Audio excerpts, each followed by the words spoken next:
मैनपुरी से काउंटिंग का जसवंत नगर इलाके में सारी काउंटिंग पूरी। 35 राउंड की मतगणना पूरी। डिंपल यादव 1,06,448 वोटों से जसवंत नगर विधानसभा क्षेत्र में आगे ही नहीं बल्कि जीत गई है वहां पर अपने निकटतम प्रतिद्वंदी रघुराज शाक्य से। सभी 5 क्षेत्रों में आगे हैं, लेकिन जसवंत नगर में काउंटिंग पूरी हो गई है तो जसवंत नगर में तो वो जीत गई है 1,06,000 से ज्यादा वोटों से। लेकिन मैनपुरी लोकसभा उपचुनाव में अभी 4 विधानसभा क्षेत्रों की काउंटिंग बाकी है, उसके बाद नतीजे आ जाएंगे। लेकिन अगर जसवंत नगर की बात करें तो यह नतीजा समझें आप, 1,06,000 से ज्यादा वोटों से जसवंत नगर विधानसभा को जीत लिया है डिंपल यादव ने। चलेंगे वीरेश पांडे के पास जो वहीं पर लगातार नजर बनाए हुए हैं। और वीरेश, जसवंत नगर शिवपाल यादव का क्षेत्र, शिवपाल यादव के क्षेत्र की जनता ने झोली भर दी है वोटों से। डिंपल यादव के झोली जो है वोटों से भर दी है। वीरेश, आंकड़े तो यही कह रहे हैं। क्या आप स्टैंड अप इंडिया योजना के तहत 1 करोड़ का लोन लेकर अपना खुद का बिजनेस शुरू करना चाहते हैं? तो फ्रीडम ऐप को डाउनलोड करें और इसकी पूरी जानकारी अभी प्राप्त करें। देखिए, जिस तरीके से आंकड़े आ रहे हैं, न केवल जसवंत नगर बल्कि भोगांव हो, किसनी हो, मैनपुरी हो, करहल हो, जसवंत नगर तो हमेशा आगे रहा है। झोली भर के आशीर्वाद दिया है बहू के तौर पर, भाभी के तौर पर, जिसका आह्वान लगातार शिवपाल यादव, रामगोपाल यादव, अखिलेश यादव की तरफ से किया जा रहा था। और एक संवेदना, एक सहानुभूति की लहर उमड़ी और कहा जा रहा था कि जिसका जलवा कायम है उसका नाम मुलायम है, और उसका जलवा उनके मरने के बाद और गाढ़ा हुआ है। अभी मनोज पांडे अपने राष्ट्रीय अध्यक्ष अखिलेश यादव का संदेश लेकर कार्यकर्ताओं के बीच पहुंचे हैं, तो उनसे मैंने कहा कि भाई क्या कार्यकर्ताओं के लिए संदेश है? राष्ट्रीय अध्यक्ष का इंतजार ये कार्यकर्ता और नेता कर रहे हैं, जश्न मनाना चाहते हैं, आखिर क्या संदेश लेकर आए हैं और क्या कहना चाहते हैं? देखिए, खुशी भी हमारे कार्यकर्ताओं की है, पटाखे भी इन्हीं के हैं, मिठाई भी इन्हीं की है। और मैं समझता हूँ कि आज़ादी के बाद जिस तरीके से मैनपुरी में हरदम समाजवादी पार्टी 1957 के बाद हुए चुनाव में सब अधिकांश चुनाव उसने जीते हैं, लेकिन जिस तरीके से 5 विधानसभा में समाजवादी पार्टी को आज जिताने का काम किया, चाहे भोगांव हो, चाहे किसनी हो, चाहे मैनपुरी सदर हो, और करहल और जसवंत नगर तो समाजवादी पार्टी का हृदय स्थल है और हरदम उसने सम्मान बचाने का काम किया।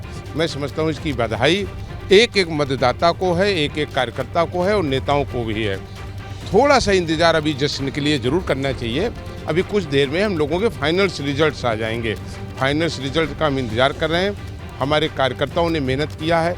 मैं धन्यवाद दूंगा केवल मैनपुरी के लिए नहीं, हम धन्यवाद देंगे रामपुर की भी जनता को, जिस तरह के रुझान आ रहे हैं। सवाल है कि जसवंत नगर में, करहल में यादव बाहुल्य सीट है, यादव की संख्या ज़्यादा है, मुस्लिम भी बहुत हैं करहल में, जसवंत नगर में तो हालांकि कम है, लेकिन भोगांव जो भारतीय जनता पार्टी का बड़ा मजबूत, जिसमें मुलायम सिंह भी नहीं जीत पाए थे, 2019 में वहाँ हारे थे। मैनपुरी में भी मुलायम सिंह नहीं जीत पाए थे। किसनी, करहल और जसवंत नगर ही जीते थे, मैनपुरी भोगांव हार गए थे। लेकिन इस बार देखने को मिल रहा है कि वहाँ भी ठीक ठाक सभी समुदाय के लोगों ने, भोगांव और मैनपुरी सदर, ये अपने आप में एक संदेश देता है कि सभी जात और समुदाय के लोगों ने वोट दिया और समाजवादी पार्टी सभी जात वर्ग और धर्म के लोगों की है। और मैं कह सकता हूँ जिस तरह बड़ी संख्या में विप्रजनों ने भी भोगांव और मैनपुरी में, खासकर ब्राह्मण समाज के लोगों ने आशीर्वाद देने का काम किया, अनुसूचित समाज के लोगों ने काम किया, अन्य पिछड़ों ने आशीर्वाद दिया, उसी तरीके से इस ब्रह्म समाज ने जो आशीर्वाद सम्मेलन किया था, जिसमें माननीय राष्ट्रीय अध्यक्ष जी हमारे उस आशीर्वाद सम्मेलन में मुख्य अतिथि के रूप में 29 तारीख को इसी चुनाव के मध्य आए थे, और उसमें विप्र समाज के लोगों ने एक मत होकर आशीर्वाद दिया था मैनपुरी के सम्मान के लिए, नेता जी के रिश्तों के लिए, निश्चित रूप से, और यहाँ के विकास के लिए एक एक व्यक्ति वोट देगा। उसने आप भी चुनाव प्रचार में आए थे, आपको लगाया गया था भोगांव में, मैनपुरी? बिल्कुल, मैं भोगांव और मैनपुरी 2 ही विधानसभा हमको दी गई थी। मैं लगभग 12 दिन चुनाव प्रचार में रहा, और जिस तरीके से अगर आप देखें 29 तारीख को आशीर्वाद सम्मेलन मैनपुरी में विप्र समाज का हुआ था, और बड़ी संख्या में, हजारों की संख्या में विप्र समाज के लोगों ने भी इकट्ठा होकर के आदरणीय अखिलेश यादव जी को, आदरणीय डिंपल जी को आशीर्वाद देने का काम किया था। तो इसमें कोई संदेह नहीं है कि सभी वर्ग और जात के लोगों ने सारी पार्टी और जात की सीमाओं को तोड़ करके उन्होंने समाजवादी पार्टी को जिताने का काम किया। आदरणीय डिंपल जी को, तो भाजपा वाले नारा की बात कर रहे हैं, सबका साथ, सबका विकास, सबका विश्वास लगा रहे हैं। नहीं, वो झूठा नारा देते हैं, वो झूठा नारा देते हैं। समाजवादी पार्टी ही एक ऐसी पार्टी और विचारधारा है जो नारा भी सही देती है और सरकार आने पर काम भी सबका किया। अगर आप समाजवादी पेंशन देखें तो सबको दिया, आदरणीय अखिलेश यादव ने लोहिया आवास दिया तो सबको दिया। और जब बच्चों को लैपटॉप देने का काम किया तो उसमें जाति और पार्टी नहीं थी, समाज के हर बच्चे को उन्होंने देने का काम किया।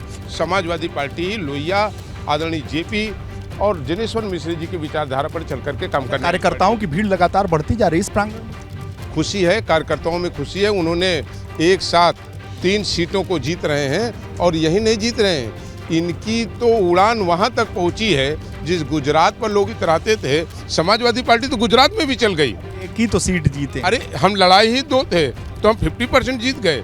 लड़ा के एक जीत गए। हमने 2 लड़ाया, 50% की जीत है। तो लिखते हैं राष्ट्रीय पार्टी, समाजवादी पार्टी, तो राष्ट्रीय पार्टी है तो काहे 2 लड़ाए थे? लड़ाना चाहिए था सब। आने वाले दिनों में आपको दिखाई देगा समाजवादी पार्टी। पार्टी की स्थापना कब हुई थी? आपकी पार्टी की स्थापना कब हुई थी? हमारी हुई 12 जनवरी 1992। और आम आदमी पार्टी की स्थापना कब हुई थी? 5-6 साल पहले। और आम आदमी पार्टी पंजाब में सरकार बना लिया, दिल्ली में सरकार, एमसीडी में सरकार, और साथ ही साथ गुजरात में भी वो इतना सीट जीत गई। मैं इतिहास को आपको याद दिलाना चाहता हूँ। समाजवादी पार्टी ने 8 सीटें उसने मध्य प्रदेश में जीती थी, 6 उसने राजस्थान में जीती थी। इसी समाजवादी पार्टी ने बिहार में 4 सीटें जीतने का काम किया था। और अगर आप इतिहास देखें, क्या आप स्टैंड अप इंडिया योजना के तहत 1 करोड़ का लोन लेकर अपना खुद का बिजनेस शुरू करना चाहते हैं? तो फ्रीडम ऐप को डाउनलोड करें और इसकी पूरी जानकारी अभी प्राप्त करें।